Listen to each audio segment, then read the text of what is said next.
Olá! Uma discussão importante para o presente e principalmente para o futuro. O Brasil tem um imenso potencial energético, inclusive com as chamadas energias alternativas. Hoje o Paraíba SA vai discutir, junto com especialistas, os desafios, os investimentos e as tendências do setor. A gente aborda também a atuação do gás, uma fonte importante que vem sendo bastante utilizada aqui na Paraíba.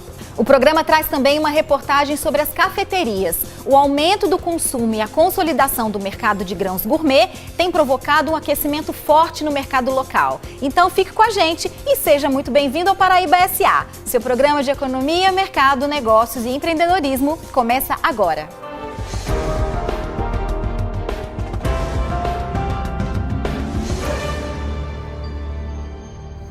As fontes de energia são muito importantes para o desenvolvimento de um país. A qualidade e o nível de capacidade das fontes de energia de um determinado local são indicativos para apontar o grau de desenvolvimento da região. Países com maiores rendas geralmente dispõem de maior poder de consumo energético. No Brasil não é diferente. À medida em que o país foi se modernizando, o setor energético foi se desenvolvendo. Nossas principais fontes são energia hidrelétrica, carvão, petróleo e os biocombustíveis, além de algumas outras utilizadas em menor escala, como o gás natural e a energia nuclear. Todo esse cenário a gente vai discutir aqui hoje no Paraíba SA. Nós convidamos para essa conversa Valderan Trindade, doutor em engenharia elétrica, professor e pesquisador em energias renováveis, e Carlos Vasconcelos, diretor da PBGás. Sejam muito bem-vindos e antes da gente começar aqui a nossa conversa, a gente vai mostrar para o pessoal de casa a diferença entre as energias renováveis, alternativas e convencionais. Confira. As fontes de energia podem ser convencionais ou alternativas. A convencional é caracterizada pelo grande impacto ambiental e tecnologia difundida. Já a energia alternativa é aquela originada como solução para diminuir o impacto ambiental. Com essas duas fontes de energia, surgem também duas distinções, as renováveis e as não renováveis. A renovável é aquela extraída de fontes naturais, capaz de se regenerar, consequentemente inesgotável, como a energia solar e a energia eólica, que vem do vento. Já a não renovável é a que se encontra na natureza em quantidades limitadas e se esgotam, como o petróleo e o carvão. Então a gente acabou de ver aqui a nossa arte mostrando a diferença entre os tipos de energia, para tudo ficar bem claro para o pessoal de casa entender e para a gente aqui conseguir conversar com uma fluidez. Professor, o senhor é responsável aí por um estudo, né, de energias renováveis. Eu quero começar a nossa entrevista falando um pouco sobre ela. Ainda existe poucas iniciativas que incentivam esse tipo de energia no nosso país. A gente vai falar de país, depois a gente fala um pouco sobre o potencial da Paraíba. Meus cumprimentos, né, a todos, ao Carlos, a você, André e os telespectadores. A gente está atualmente vivendo uma revolução energética, né, a gente está vivendo uma transição, né, começando a sair das energias fósseis e migrando para as energias ditas renováveis.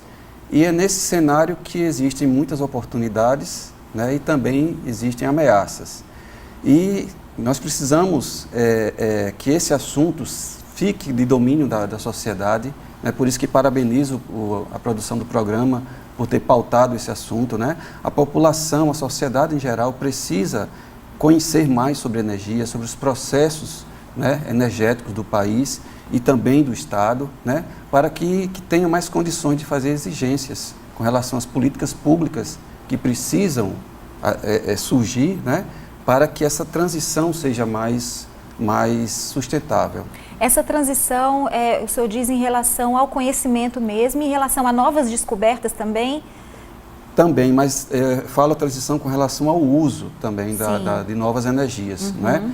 Porque a crise ambiental que o mundo vive hoje, né, clama por essa transição que seja mais acelerada, mais rápida. Nós precisamos deixar de usar fortemente os combustíveis fósseis e passar a usar as energias renováveis. Nós já começamos essa transição, mas precisamos de mais empoderamento, de mais conhecimento, de mais políticas públicas para que essa transição aconteça de forma mais rápida. Carlos, você está aqui com a gente representando a PBGás, que é um órgão muito importante do nosso estado e que tem feito, a gente tem visto aí pela imprensa, algumas políticas públicas até de campanhas para incentivar esse uso, que no caso não é uma energia renovável, é uma energia alternativa, né?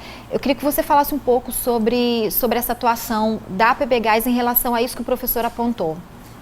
Seja bem-vindo. Você, André, cumprimento o professor, os telespectadores. O professor está muito certo disso. Na verdade, essas tecnologias, elas estão disponíveis, são tecnologias de prateleira, não tem nada ainda em prancheta ou em laboratório. Então, existe.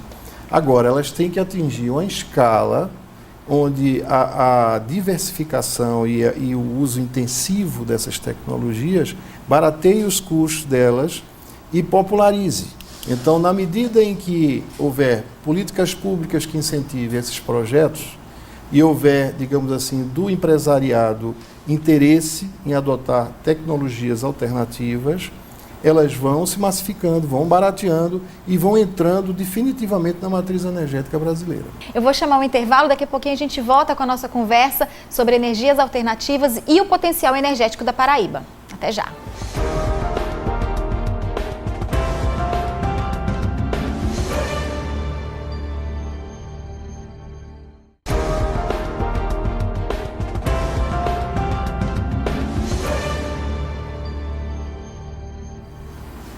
Olá, nós voltamos com Paraíba SA e hoje a gente recebe Valmeran Trindade, que é doutor em engenharia elétrica, professor e pesquisador em energias renováveis. E também o Carlos Vasconcelos, que é diretor da PBGás, e o assunto são as energias alternativas e o potencial energético da Paraíba.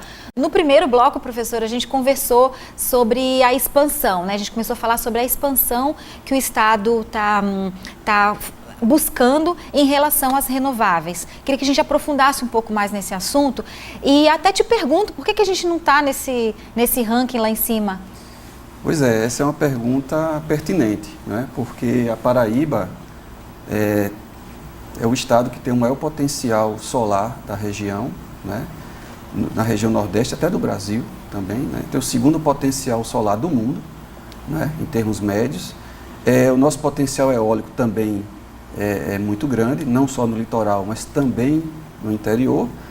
E a gente pouco, né, ou não via nenhum empreendimento, quase nenhum empreendimento na área energética renovável. E essa pergunta ela é pertinente e devemos sempre refazê-la e também buscar respostas, né? Por que esse potencial não está sendo utilizado? Eu acho que uma principal resposta é que faltam políticas públicas que orientem não só o setor produtivo, mas também a sociedade a buscar, a utilizar essas fontes de energia.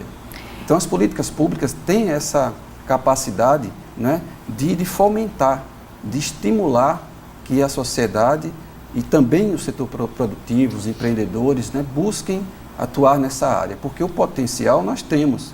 E essa revolução energética, como eu costumo dizer, ela está em curso. Então, nós podemos, como Estado, podemos ficar para trás de outros que não têm tanto potencial, como Rio Grande do Sul, Santa Catarina, como Minas Gerais, que tem um potencial muito menor do que o nosso, e esses estados são muito mais avançados em termos de utilização dessas fontes energéticas renováveis, né? E também até de começar a produzir os equipamentos. A gente tem algum dado de quanto essas renováveis se aplicam em relação ao todo? Qual a porcentagem dessa utilização? Veja, a nossa matriz energética elétrica do Brasil, ela já é grande parte renovável. Mas estamos falando das novas renováveis. Porque a hidrelétrica, por exemplo, é uma fonte de energia renovável, mas já ela é classificada como uma fonte convencional. Uhum. Né? Então, a nossa matriz elétrica, a brasileira, ela, né, se destaca mundialmente com essa característica de ser renovável. O que nós precisamos é que esse aspecto renovável se dê nas novas renováveis, como a solar e a eólica. Como é que está sendo a aplicação desses sistemas aqui? Nesse ponto, a energia eólica hoje no Brasil já representa 7%, em torno de 7% da matriz elétrica, né? E a energia solar, ela não chega nem a 0,5% ainda, não chega nem a 1%. dessa matriz. Com todo o potencial solar que o Brasil dispõe, né, principalmente na nossa região, na região Nordeste, e esse potencial não aparece na matriz elétrica ainda, né? Então, é preciso que haja uma política pública, como aconteceu para a energia eólica, né, com o Proinfa, se bem que incentivando as grandes centrais, que aí não é essa linha não é muito interessante para o nosso ponto de vista, né? A gente acredita que nessa transição energética, o melhor seria a descentralização, né? A geração distribuída de pequena escala, né? A microgeração, um gerador em cada casa, um telhado, um painel fotovoltaico em cada telhado, né? Mini turbinas em cada quintal, e não as grandes centrais. Então, essa oportunidade que poderíamos estar aproveitando melhor se políticas públicas estivessem incentivando, fomentando tudo isso. E para ilustrar a nossa conversa, a gente vai mostrar aqui algumas empresas paraibanas que aderiram às energias alternativas e aí a gente vai conhecer a rotina de algumas delas. Confira. Sustentabilidade. Nos últimos anos, o tema entrou em pauta também nas empresas. Ser sustentável, além de colaborar com o meio ambiente, também virou ponto positivo para atrair clientes. Mas será que representa um gasto? Pelo contrário, tem empresas economizando entrando nessa onda. Ou melhor, nesse sol que domina na nossa terra. E aproveitando todo esse sol forte do litoral, que o hotel dá a primeira lição de sustentabilidade. Toda a iluminação da área de entrada do hotel é feita com essa luz natural. A Júlia vai explicar pra gente. Vocês aproveitam bastante esse artifício, né? Isso, todas as áreas sociais, né, a recepção, a área de eventos também, as paredes são de vidros para favorecer a iluminação natural e aí a gente não precisa acender as luzes durante o dia e acaba reduzindo o consumo de energia. Tem um outro artifício também que ajuda a iluminar os corredores e a região dos quartos, né? Isso, nós temos a claraboia, que ela é responsável por iluminar naturalmente toda a parte da frente dos 4 andares e também auxilia na iluminação da recepção. A luz solar que ajuda na iluminação dos ambientes do hotel também ajuda no aquecimento da água que abastece os apartamentos. Júlia, como é que isso funciona? A água ela é aquecida através de painéis, né, fotovoltaicos e a água passa por eles, acaba sendo aquecida com a luz do sol e após isso vai para uma cisterna térmica. Lá ela é mantida aquecida até ser acionada no apartamento e poder ser utilizada por todos os hóspedes. Ações sustentáveis e que representam também clientes preocupados com a questão ambiental. Na pesquisa de opinião do hotel, 80% dos clientes consideraram o quesito como grande diferencial. Já teve até quem veio de longe, atraído por essa proposta de hospedagem. Tivemos uma hóspede recentemente, ela veio do estado de São Paulo e veio escolher João Pessoa exclusivamente por ter um hotel sustentável. Aproveitar energias renováveis já não é algo muito distante. É possível ir além no aproveitamento do generoso sol que oferece a nossa região. Todo o trabalho aqui depende diretamente de equipamentos eletrônicos, equipes afiadas no computador de olho na variação de números. Enquanto eles trabalham para que as ações dos clientes subam, este equipamento trabalha para que a conta de energia desça. E há pouco mais de um ano, o empresário Rodrigo Guedes só paga R$ 60 na conta desde que investiu no aproveitamento da energia solar. Estávamos com sucessivos aumentos de energia, aumentando muito no curto espaço de tempo e estávamos ampliando a empresa, né? Criando outras salas, aí mais ar-condicionados, mais computadores, e surgiu a ideia de investirmos na energia solar para evitar essa despesa de energia. A conta de energia vinha em média por R$ 700 por mês. A empresa, que entende bem de investimento, aplicou R$ 65 mil na compra dos painéis solares e inversores. Com a economia da conta caindo de R$ 700 para R$ 60 e usando a diferença para pagar os equipamentos, em 5 anos, o investimento está pago. Além de empresário, Rodrigo passou a ser um gerador de energia. Uma energia que não está destruindo árvores, não está tendo um efeito ambiental grave para gerar energia. Essa seria a própria luz do sol que está aí todos os dias na nossa região. O professor de engenharia elétrica confirma: investimento alinhado com economia e com a sustentabilidade. É um investimento vantajoso a longo prazo. Primeiro porque esses sistemas eles são muito duráveis, né? Os módulos solares eles têm duração em torno de 25, 30 anos. Segundo, que o preço da manutenção é bem baixo. Praticamente a manutenção é muito baixa em cima desses sistemas, né? E hoje o preço vem caindo consideravelmente. E como em qualquer negócio é preciso enxergar as oportunidades, a nossa riqueza natural é uma delas. Hoje já está bem mais acessível o valor para a instalação da energia, tanto solar quanto eólica, né? E isso já se torna viável, já se torna economicamente viável, tanto para a empresa quanto para as próprias residências produzirem a sua energia.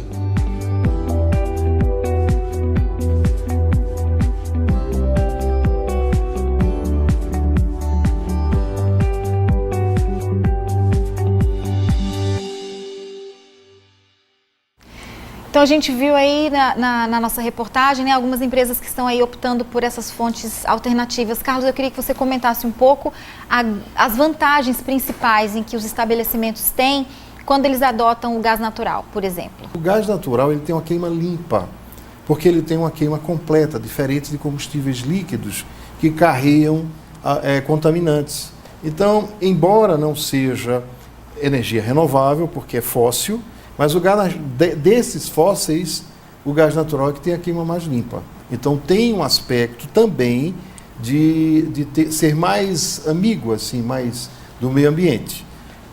E agora, com relação à competitividade para se gerar energia com gás natural, isso vai depender também se, por exemplo, se você tem uma indústria e tem problemas de consumo de energia no horário de ponta, onde essa tarifa é bem elevada, exatamente para desencorajar o consumo de energia nesse horário, o gás natural você consegue gerar energia com gás natural a preços mais competitivos do que a tarifa na ponta. Então, essa solução, ela existe, nós temos procurado as empresas e somos procurados também para estudar essa economicidade. Agradeço muito a vocês pela entrevista, já convido para voltar aqui numa próxima oportunidade. E a gente vai para mais um rápido intervalo e a gente volta com uma reportagem sobre o delicioso e lucrativo mercado das cafeterias. Até já!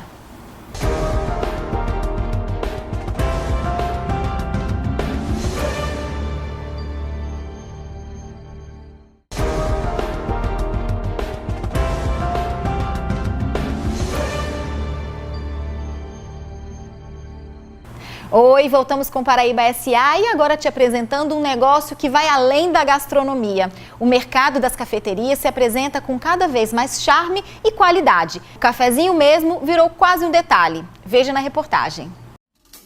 Pesquisas comprovam: o café estimula a memória, reduz o risco de alguns tipos de câncer.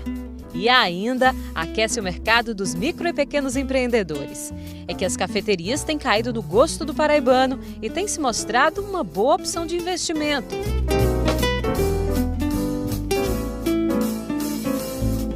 Uma pesquisa recente do Sebrae Paraíba identificou 26 cafeterias em João Pessoa. Viu que a área pode oferecer um novo roteiro turístico para a capital e deve investir mais de R$50 mil em treinamento e planejamento na Rota das Cafeterias Criativas. O mercado de cafeterias está crescendo em João Pessoa, isso é muito bom. Mas não é bom ficar no lugar comum.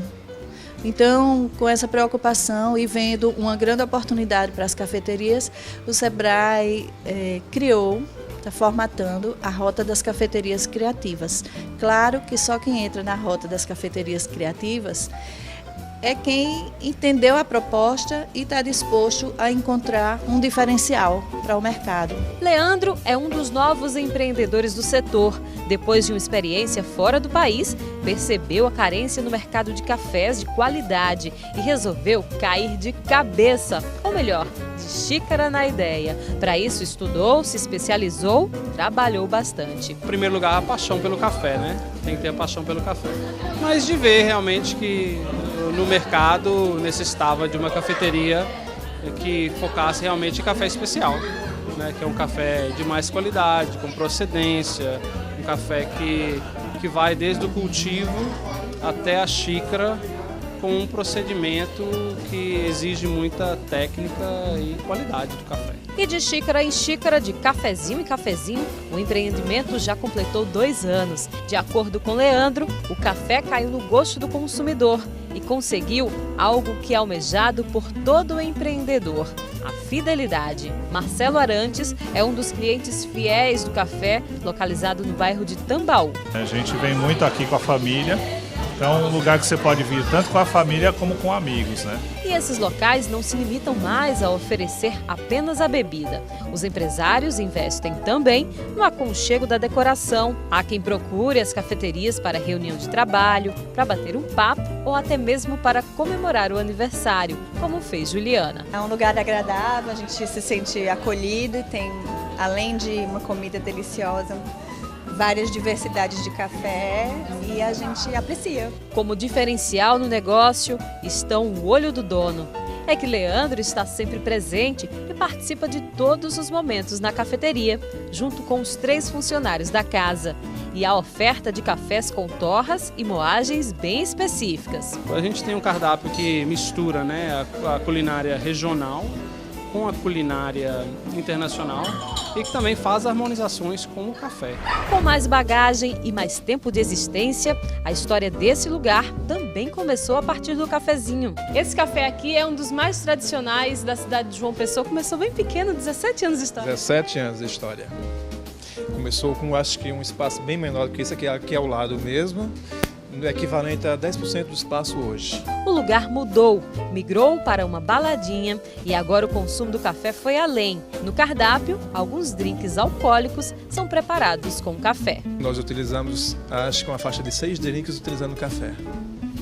Já chama para baladinha mesmo. Exatamente, por isso o café imposto numa balada também. E temos os coquetéis à base de café. Seja qual for o perfil, a bebida é muito bem-vinda. E quem apostou e trabalhou na área está vendo o negócio acontecer. Nós temos planos de expandir mais ainda, tá? Então a gente quer aumentar duplicar a capacidade atual.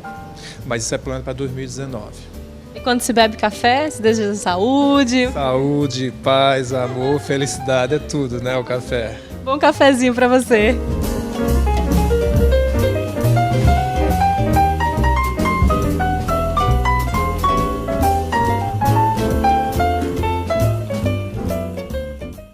Até 2019, segundo a Associação Brasileira da Indústria do Café, a ABIC, o mercado brasileiro de café deverá crescer 7,7% e gerar uma receita de 20 bilhões. E o Paraíba SA de hoje termina aqui. Você pode assistir o programa também pelo site Paraíba Total e pelo canal da TV Manaíra no YouTube. Eu te desejo uma semana com muita iniciativa. E lembre-se, a inspiração vem dos outros, mas a motivação vem de dentro. Sábado que vem eu tô de volta. Tchau!